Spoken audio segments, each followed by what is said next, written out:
يعطيك العافية. هذا المبلغ اللي عندك، ما عندك أي مشكلة تواجه السداد؟ احنا بنسدد، بس الوقت الحالي عند الحين ما معنا شيء. طيب أستاذ يعطيك العافية، متى راح يناسبك؟ يعني في خدمة اشتراك 150 شهريا، ما لها داعي، ما نبيها احنا هذه، نبي اقل من ذا الكلام. طيب إذا أنت بغيت اللي تغير باقتك بإمكانك تتواصل مع خدمة العملاء. ايوه. وبإمكانك اللي تغير الباقة.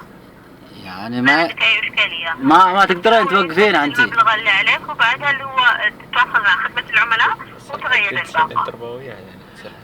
يعني ما تقدرين تغيرين الخدمة من عندك ولا لا؟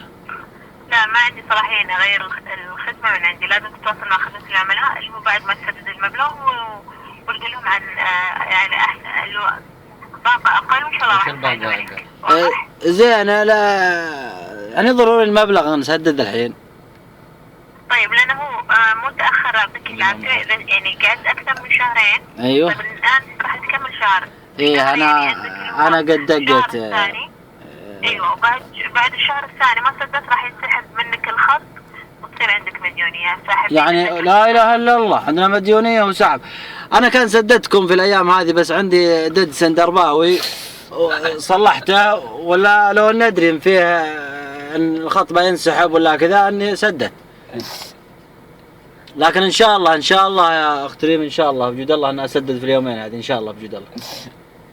ان شاء الله.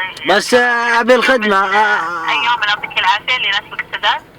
ايه بس بالنسبه للاشتراك 150 هذه ما عاد ابيها الصدق، يعني ابي اقل يعني. اتكلم معك ايضا، انا اتكلم معك اللي هو بجد، يعني اذا بعد ما تسدد المبلغ بامكانك تتواصل مع خدمه العملاء تفهم سددها. يا ليه؟ انا بغير باقتي وان شاء الله راح يساعدونك. واضح معك؟ بس ما انت في خدمه العملاء انت، علشان يعطيك العافيه. انا من قسم التحصيل يعطيك العافيه. والله يختلف عن خدمه العملاء.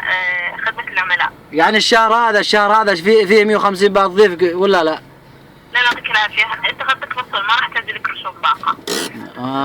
الله يطول عمرك يا ريم. واذا حبيت انك تسدد المبلغ في عندك صرف آلي، هاتف مصرفي او صفتي على زين. اي اتصال اخر يعطيك العافيه. يعني اسدد على نفس الرقم؟ ايوه تسدد على نفس الرقم اللي هو رقمك 059 ايوه 533 3 5 بعدين 4. هذا رقمك. ابشري. رقمك الصراف ويطلع لك المبلغ اللي على رقمك. ابشري من كل عين 250. ابشري. تمام. اعتذر عن ازعاجك وشكرا لك. الله يعطيك العافيه يا ريم، مشكوره.